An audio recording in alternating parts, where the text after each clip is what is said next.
আসসালামু আলাইকুম প্রিয় দর্শক, আসলে ঠোঁট কাটার পরবর্তী অবস্থা একটু দেখানোর জন্য আজকে ভিডিওটি তৈরি করতেছি আসলে আপনাদের উদ্দেশ্যে।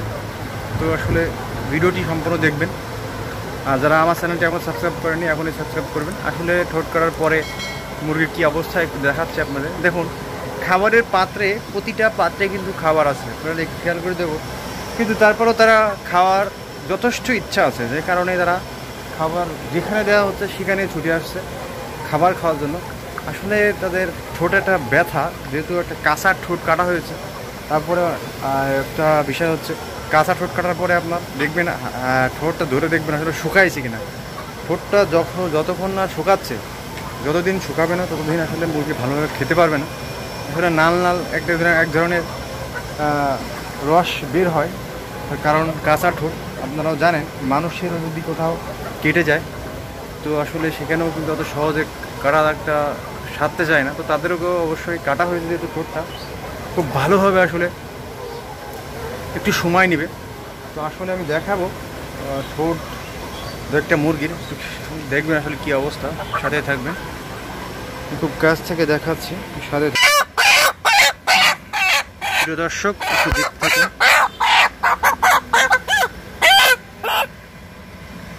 আসলে দেখুন, এই মুরগিটাতে দেখুন আজকে পঞ্চম দিন, তারপরও দেখুন কী পরিমাণ রক্ত, একটু আপনারা খেয়াল করুন। দেখুন ঠোঁটে কিন্তু এখনও রক্তাক্ত অবস্থা, তাহলে খাবে কীভাবে আপনারা নিজেরাই দেখুন।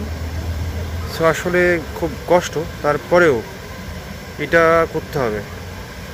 দেখতে পেয়েছেন আসলে মুরগির ঠোঁটটা কিন্তু এখনও ভালোভাবে শুকায়নি, তবে কিছু কিছু মুরগির ঠোঁট আপনার শুকাই গেছে, আপনারা একটু খেয়াল করবেন। হ্যাঁ প্রিয় দর্শক, আসলে আপনাদের প্রতিটা আপডেট জানাই। তো আসে পঞ্চম দিন, আমাদের যে ডোজটা আসলে কমপ্লিট, তারপরেও কিছু মুরগির কিন্তু ঠোঁট এখন রক্ত পড়তেছে। তো আসলে এই কারণেই যারা খেতে পাচ্ছে না খুব ভালোভাবে, খাবার কিন্তু পাত্রে সবসময় পুরো করে দেবেন। দেখতে পাচ্ছেন আমার খাবার কিন্তু ভালোভাবে দেওয়া আছে। তো আসলে আমি দেখানোর চেষ্টা করতেছি দু একটা মুরগি, আসলে দেখুন আমি কিছু কিছু মুরগি দেখাবো এগুলো ঠোঁট মোটামুটি শুকাই গেছে, একটু দেখুন। এই পাশে দেখায় আসলে লাইটে, এটা যেন খেয়াল করে দেখুন, এটা কিন্তু সুন্দর বেশ শুকাই গেছে। তো আসলে কিছু কিছু মুরগির আসলে একটু সমস্যা আছে, আর যতই শুকাই যাক তারপরেও কিছুটা কিন্তু এখনও নাল নাল ভাব, এখনও কমপ্লিটলি শুকায়নি। উপরের ঠোঁটটা বেশ শুকাইছে, নিচের ঠোঁটটা নাল নাল। তো তারা এখন বেশ চলাফেরাই সুস্থ, বাট আসলে কি বলবো, মুরগিগুলো বেশ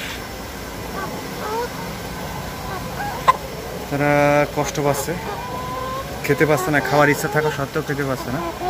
তো আসলে এই জন্য আপনারা হতাশ হবেন না, কারণ ঠোঁট কাটার পরে মিনিমাম এক সপ্তাহ তো আসলে আপনার খুব বেশি খাবে না, পানি এবং খাবার দুইটাই তারপরেও দিয়ে যেতে হবে, চেষ্টা করতে হবে খাওয়ানোর জন্য। আবার আস্তে আস্তে খাবার শুরু করবে ইনশাল্লাহ। সে 15 দিন মতো থাকবে এই ধকলটা। তো আশা করি আজকে ভিডিওটি আপনাদের একটু দেখালাম পরবর্তী অবস্থা কী হয় মুরগি। তো দেখতে পেয়েছেন আসলে কোনো কিছু জানতে চাইলে কমেন্ট বক্সে অবশ্যই কমেন্ট করবেন, আর ভিডিওটি ভালো লাগলে অবশ্যই লাইক দেবেন। প্রতিটা ভিডিও তৈরি করি খুব ডেডিকেটেডভাবে আপনাদের জন্য, ইনফরমেশনগুলো সবগুলো দিয়ে দিই। তো আজকের পানিতেও আমরা খাওয়াচ্ছি, দুপুরের পানিতে, পঞ্চম দিন।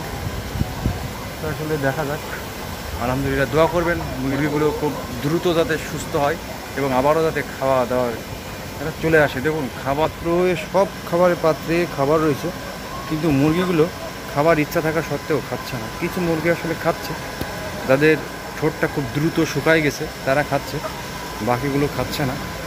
তো আজকে ভিডিওটি আমি আর লম্বা করতেছি না, তো ভালো থাকবেন। আসসালামু আলাইকুম।